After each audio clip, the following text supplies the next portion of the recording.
This story was shared with me a while ago. I am not sure if you guys have heard it already, but this is another classic. A few years ago, I thought my marriage was happy. We were a typical suburban professional couple, financially secure, healthy, with a good life and two kids, a 15-year-old daughter and a 10-year-old son at the time. I thought we had a decent social life, but we were going through one of those typical rough patches as a married couple. We were both working long hours, not spending enough quality time together, and dealing with some developmental issues with my son. So, tensions at home were running a bit high. I noticed my wife was spending much more time texting with her girlfriends on her phone, but I didn't think much of it at first. I started making a more concerted effort to get out of work when I could, help around the house, and be more emotionally available. But over a few weeks, the distance between us kept growing. I accidentally discovered some messages when I charged an old iPad for my son to use. My wife's Facebook Messenger was still logged in, and there were a lot of highly questionable messages with a guy from her hometown. The messages were not completely inappropriate, but I could tell quite a few were missing based on the timestamps and context. I made a mental note to monitor the situation and tried to fix things. Now see, that's what we men do. We try to fix it. I did the same damn thing, and it didn't change a thing. Why try to fix it when the inevitable is going to happen? Just move on. The next day, I took the day off to complete some projects I thought would make her happy and left some sweet notes expressing my appreciation for her. But once again, she was texting away in the corner of the living room. I took my son's iPad to the office, opened up Facebook Messenger, and watched in real time as my wife tore me down to this other man. They were making fun of me, mocking my flaws, insecurities, and secrets I had trusted my wife with. Not only that, but while there wasn't overt sexting, there were undoubtedly sexual undertones to the whole conversation, especially when she was criticizing my performance in the bedroom. Damn. I took some screenshots, but missed a good portion of the messages because she deleted them as the conversation unfolded. I wasn't emotionally capable of confronting her right then. I stayed in the office until she was asleep and had a couple of drinks. I took the next day off work and spent it soul searching, drinking, and trying to figure out what to do. When my wife came home and asked what was wrong, I told her I had a bad day. A few minutes later, I watched the iPad as the train wreck continued. This began a couple of solid weeks of me taking screenshots, drinking, and emotionally detaching myself from the relationship. Yeah, she's in trouble now. Once he becomes indifferent, she's done. I knew there was no going back from this betrayal. The messages were now overtly sexual, with my wife completely into it, and the other man even saying, "I love you." I consulted a lawyer, explored my options, and then started moving forward with my plan. Here's where everything got surreal. From the messages, I found out the other man was coming to town to spend a weekend of quality time with my wife at a nice hotel. I was missing some of the details, which they must have discussed over the phone, but I inferred enough to know the when and where. Sure enough, the next day, my wife was buttering me up. She wanted to take a spa weekend with the girls to relax, saying that when she got back, we could really focus on our marriage. I played along, telling her it was a great idea and that I'd do anything to get us back on track. I got with the lawyer and had him draft a strong separation agreement stating that she would move out, get weekend visitation, and no child support in the interim until the divorce was finalized. Then I endured the most agonizing 2 weeks of my life. After all this, most of my feelings for her were gone, replaced by a seething anger unlike anything I'd ever felt before. Yep, she's in trouble. D-Day arrived. I took the day off work. I withdrew half the money from our joint bank accounts, leaving her half. I had already redirected my paycheck to a new bank account. I closed our money market account, got a cashier's check for her half, and deposited my half into my new account. I stopped at a print shop and printed about 75 pages of the Facebook Messenger screenshots. Then I killed time because I didn't want to be at home. She texted me that she was taking off and that she loved me. I told her to have fun.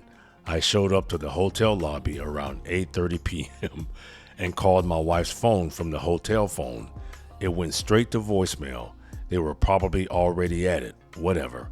I approached the front desk and asked to be connected to the other man's room. It rang 3 times before he picked up. Hello? I asked him to send my wife down to the lobby. He played dumb, saying he didn't know what I was talking about. I told him I'd have to call his wife then and hang up, which was a total bluff since I only knew her first name. 2 minutes later, my wife came walking out of the elevator looking flustered. I sat her down in the corner of the lobby. She started spewing nonsense, saying it wasn't what it seemed. Yeah, the hell it isn't.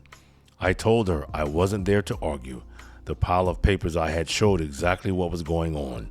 I said the only way I wouldn't send copies to our daughter, her parents, and everyone we knew was if she moved out immediately. My wife was always very prideful and worried about her image, especially with our rebellious teenage daughter and her own parents, for whom she was the golden child. With little leverage, shame was my only card to play. She started crying softly.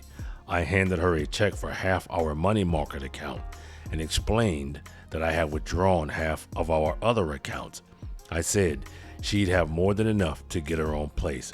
As the waves of emotions played across her face, I pressed on, handing her the separation agreement and telling her to sign it and leave it at the house with her things. I asked if she wanted to see the screenshots. She didn't. I told her to go have fun with her boyfriend and to not come back to the house, or I'd send the screenshots to everyone. I walked out to the parking lot, leaving her starting to break down in the lobby, and drove off. In my car, I had my own fit of crying and rage. Before I would have cried in front of her, but I had managed to hold it together to pull this off. I turned off my phone, ignoring her calls and texts all weekend. By Monday afternoon, movers were getting her stuff, and she had delivered the signed agreement. I let her talk to the kids, giving the standard divorce speech of, "Mommy and Daddy need some time apart, but we still love you." After a week, she wanted to have a real talk. I agreed, having already gotten myself together with a plan. She came crawling back, full of apologies and begging for another chance. I had no intention of taking her back, but I told her to set up marriage counseling at a time that worked for me. I said that although I couldn't live with her, she should still be around for the kids. So began our new normal. She came over to the house to cook and have dinner with the kids 3 nights a week, always saving me a plate. I made myself scarce. She cleaned the house, did the kids' laundry, and returned to her place. We went to counseling, which consisted of her trying to work through her issues with a therapist, figure out why she did it, and beg for forgiveness while I stoically played victim. I was never going to give her another chance. All I wanted was to kill time, establish myself as the kid's primary caregiver, and establish that she no longer lived in the house. After a few months, I went to my own therapist and got diagnosed with depression and PTSD. I asked my job about going part-time for the foreseeable future to deal with my personal issues, and they were understanding. 6 months into therapy, I told her I couldn't forgive her yet, but that I wanted an amicable divorce. I said she was still the love of my life and maybe someday we could try again. She was devastated, but agreed to the divorce if I were promised to try again in the future. Once the divorce was filed, I needed the kids to want to stay with me. I accidentally left a Google search for "How to Survive Your Wife's Infidelity" up on our shared computer at home. I also left some printed articles about infidelity lying around the kitchen, not too well hidden. My daughter found them and came to me in tears. I told her she wasn't supposed to find those, that her mom had made a mistake, but that she still loved her and that I would always be there. My once adoring daughter now wouldn't speak to her mother without screaming, and it crushed my wife. When the court asked for the kids' statements a few months later, my son followed his big sister's lead. They both said they wanted to stay with me in the house where they grew up. When the divorce was finalized, I got the house. I had to buy out some of her equity, but that was okay. I got primary custody of the kids. I was awarded generous child support due to the difference in our incomes from me working part-time. For the past 2 years, I've gotten to live in the house with my kids, work part-time, and have my ex-wife support it for me. When she takes the kids on weekends, I get to have my fun with women I've met online and some friends with benefits I met while dating. In my kids' eyes, I'm the patron saint of fatherhood for taking the high road and always being there. In my ex's eyes, I'm the one that got away, the one she'll always pine for. I even get the bonus of having her come over for a hookup whenever I want by dangling the carrot of maybe getting back together someday. I don't think that's a wise decision. He's leading her on. There are too many women on the planet you could potentially hook up with, but not with your ex. Not a wise decision. But that's never actually going to happen. So, was I an asshole for how I handled being cheated on by my wife? You can't ever really recover from that level of betrayal, from being hurt that badly.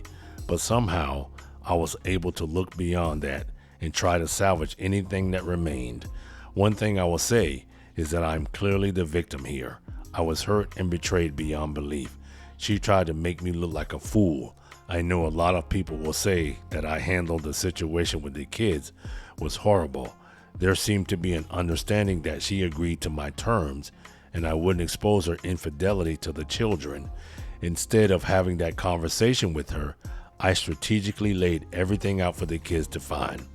The kids had a right to know, but the point was for us to talk to them together. At least that's what I assumed she wanted and why she signed the agreement. Not everyone will agree, and many people think I was justified. But that part of it was pretty wild. You rarely hear of a story working out this way. Usually, when someone cheats in a marriage, they somehow end up with all the perks in the aftermath. That's exactly true. Most women who cheat, they get a divorce, they get the house, they get alimony and child support. Well, child support is a given, but alimony, I mean outrageous amounts of alimony. I'm talking $1K, $2K, $10K per month just for alimony. That's crazy, especially in no-fault divorce states. The person they cheated on has to fund their lifestyle with their new partner through alimony or divorce settlements. Just like I said, crazy amounts. Most people wouldn't even have known to do what I did. Like I said, I'll never fully recover from this betrayal, but I will heal in time. I went above and beyond trying to save my marriage. I left work early, which was difficult, only to find her sneaking around behind my back with another man. Not only that, but she went through with physically cheating. She was at the hotel in a room with him. It wasn't just some theoretical affair, she went there. But that's my story of how I got the ultimate revenge on my cheating wife. Well, in most cases, men going through a divorce and getting cheated on, they don't make out like this. This guy got the house, he got primary custody of the kids, and he got child support. In my eyes, he hit the lottery. Anyway, guys, thanks for tuning in. Until next time.